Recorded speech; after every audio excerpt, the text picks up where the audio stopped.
यकीनी तौर पर इस वक्त सूरत हाल जो है वो खासी कशीदा हो चुकी है सिंध के अंदर, और हम देखते हैं कि हर बार बारिशें होती हैं, हर बार ये मौसम मानसून का आता है और फिर उसके बाद एक बार फिर से डेंगू, मलेरिया और मच्छरों से जुड़ी तमाम बीमारियां भी हम देखते हैं कि वो भी एक बार फिर से कराची में सर उठाने लगती हैं। लेकिन हिफाजती इकदाम आगाज़ में ही कर लिया जाना या इस मौसम के शुरू में कर लिया जाना, वो हम देखते हैं उसमें कहीं ना कहीं नेगलिजेंस नज़र आती है। इस बार क्या हुआ ऐसा कि आपको मदद मांगनी पड़ गई? आउज़ुबिल्लाहिमिनश्शैतानिर्रजीम बिस्मिल्लाहिर्रहमानिर्रहीम। देखें, जैसे आपको पता है ये मामूल की बीमारियां जो होती हैं, जो सीज़न के साथ आती हैं, ये हर साल चलती आ रही थी, मगर इस दफ़ा हमने थोड़ा प्रोएक्टिव ये कोई इमरजेंसी नहीं लगी। इसमें ये था कि इस दफ़ा हमने थोड़ा प्रोएक्टिवली, इसलिए कि हमने फर्स्ट सूबा है सिंध जिसने ये रियलाइज़ किया है कि क्लाइमेट चेंज के साथ जो इश्यूज आ रहे हैं, जैसे अगर बारिशें ज़्यादा हो रही हैं मामूल से और बाकी सब चीज़ें ज़्यादा हो रही हैं, तो उसके साथ फिर एडेड बीमारियां भी आती हैं।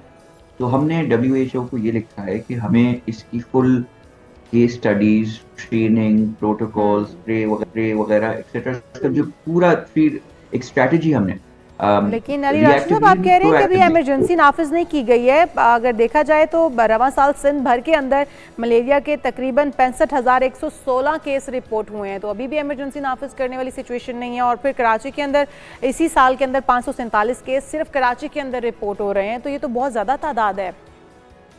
जी बिल्कुल, देखें मैं आपको बताऊँ ना, बारिशें और ये जो पानी खड़ा होता है उसकी वजह से ये जो है बीमारियां आती हैं।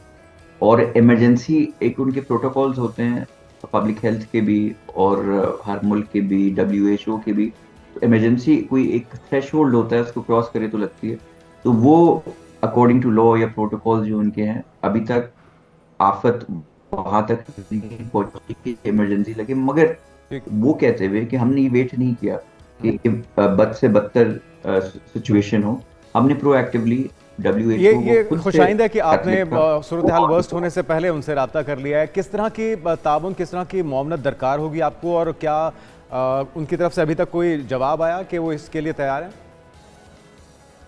देखें, बिल्कुल उनसे राब्ता कायम हो चुका है। उन्होंने इनिशियली, हमने उनसे वर्बली बात की कि इस चीज़ पे हम थोड़ी हेल्प चाह रहे हैं, तो उन्होंने कहा कि एक लेटर में आप हमें लिख के बता दें आपको ठीक। किन किन चीज़ों में हेल्प चाहिए। तो हमने, आप देखा होगा कि हमने कोई उनसे एक रिवायती कोई चीज़, जैसे कोई सुबह मांग लेता है कि हमें स्प्रे चाहिए, कि बस हम स्प्रे, हमने इसको जदीद तौर पे हमने कहा हमें वो टेक्नोलॉजी चाहिए, हमें अपने स्टाफ के लिए ट्रेनिंग चाहिए, हमें मजीद ये अगर अफ्रीकन ममालिक में और जिन जगहों पे भी ये आफतें ज़्यादा आती हैं, बीमारियां ज़्यादा फैलती हैं, वो केस स्टडीज और प्रोटोकॉल चाहिए। आपने वहाँ क्या किया, सक्सेसफुल केस स्टडीज, कि आप इसको एबल हुए काउंटर करने। तो ये एक विजन दिखाता है कि स्ट्रैटेजी के साथ हम चल रहे हैं। हम चाह रहे हैं कि इस चीज़ का खात्मा हो और आने वाले वक्त में भी ये प्रॉब्लम हमें नहीं आए। बिल्कुल हमारा सही। स्टाफ और हम बाकी लोग इक्विप भी हों, ट्रेन भी हों, इंशाल्लाह चीज़ों को बेहतर अच्छा अली करें। राशिद साहब, वैसे तो पूरे सिंध के अंदर वो मकामात पता होंगे अब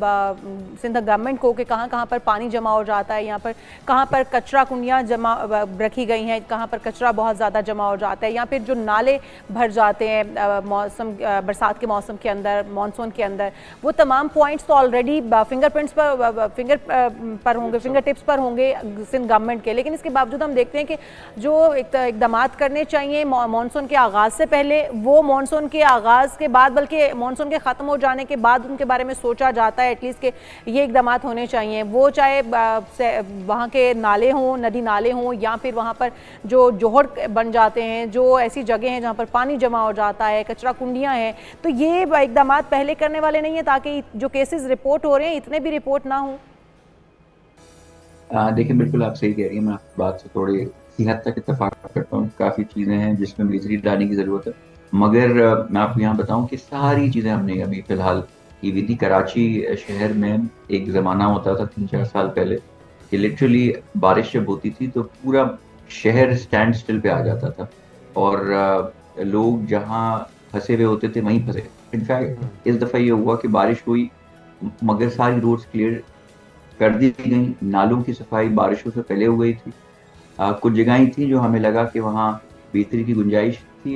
मैं किसी को यहाँ जिम्मेदार नहीं फैलाऊंगा। कराची शहर की डायनामिक्स मैं आपको बता देता हूँ। वहाँ बेसिकली डिपार्टमेंट्स शहरी हुकूमत के और सूबाई हुकूमत का कराची में जो है वो स्टेक जो है बहुत कम है, इन द सेंस कि अगर आप शारा फैसल पे एयरपोर्ट की तरफ जा रहे हो तो वो road KMC Karachi Sindh government के अंडर आती हाँ, है। लेकिन आप वापस इस मसले का तो कोई हल अली राशिद साहब परमानेंट होना चाहिए, मैं उस क्योंकि पर भी एक तवील अरसे से, मेरी थोड़ी गुजारिश सुन लीजिएगा, क्योंकि एक तवील अरसे से हम देख रहे हैं कि जो ज़िली इंतज़ामिया है और जो सूबाई हुकूमत है उनके दरमियान क्लैश की वजह से अवाम सफ़र कर रहे हैं। और अभी हम 2 रोज़ पहले रैंकिंग चला रहे थे, दुनिया के आलूदा तरीन शहरों में कराची का 4था नंबर है। तो ये देख के, ये सुन के हमें बड़ी तकलीफ होती है कि इतना पोटेंशियल वाला मेट्रोपॉलिटन सिटी और रोशनियों वाला शहर अगर इस हाल में होगा तो फिर जिम्मेदारी तो लेनी पड़ेगी आप सबको।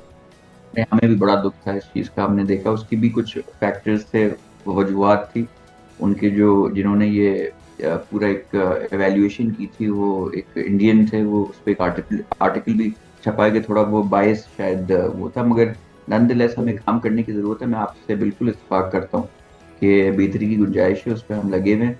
और आप मीडिया के दोस्तों से काफ़ी चीज़ें निशानदेही हो जाती है कि कहाँ कोताही है, कहाँ बेहतरी है, कहाँ चीज़ें बेहतर बिल्कुल हैं। सही है। अच्छा, अवेयरनेस के लिए भी कुछ हो रहा है इस कैंपेन के अंदर, लोगों की अवेयरनेस के लिए कि वो गंदगी ना फैलाएं, वो पानी जमा ना करें, चाहे वो पूल्स हों, नर्सरीज हों या दीगर ऐसे अवामी मकामात?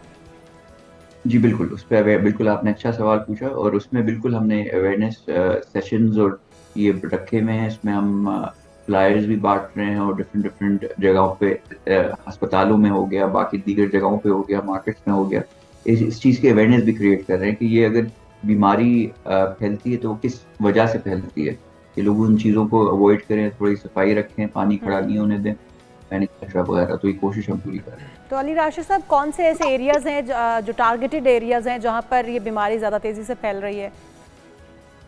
देखें, रूरल सिंध में ये हमने ज़्यादा इसको पाया है, इसलिए कि वहाँ पानी जो है, आपने जैसे क्लाइमेट चेंज जो है पूरे दुनिया में जिन ममालिक को इफ़ेक्ट किया, पाकिस्तान उसके टॉप 10 की लिस्ट पे है। और कंट्रीब्यूशन जो हमारा है कि हमारा कोई इंडस्ट्रियल फुटप्रिंट हो या कोई कार्बन फुटप्रिंट हो, तो वो हम टॉप 100 में भी नहीं है कि हम कंट्रीब्यूट पोल्यूशन में कर रहे हो। तो ये थोड़ा अनफेयर है। हमने दुनिया में जाके इस हवाले से बात भी की है। तो पाकिस्तान में अगर आप अब आ जाएं कि वो पाकिस्तान तो है ही इज्जत पे, मगर पाकिस्तान में कौन कौन से इलाके हैं, तो ये इंटीरियर या अर्बन सिंध जिसको हम कहते हैं, उधर जो है फ्लड्स और ये बारिशों का पानी ज़्यादा इम्कान है आने का। तो वहाँ ही बिल्कुल, अगर चलें, उम्मीद करते हैं कि बेहतर इकदाम होंगे, आपकी कोऑर्डिनेशन वर्ल्ड हेल्थ ऑर्गेनाइजेशन के साथ बेहतर हो, ताकि तमाम बीमारियां जो हैं, और ये इसका मच्छरों की अफजाइश ज़्यादा हो रही है, गंदगी ज़्यादा है, इन सारी चीज़ों पे काबू पाया जा सके। बहुत शुक्रिया, अली राशिद साहब हमारे साथ मौजूद थे।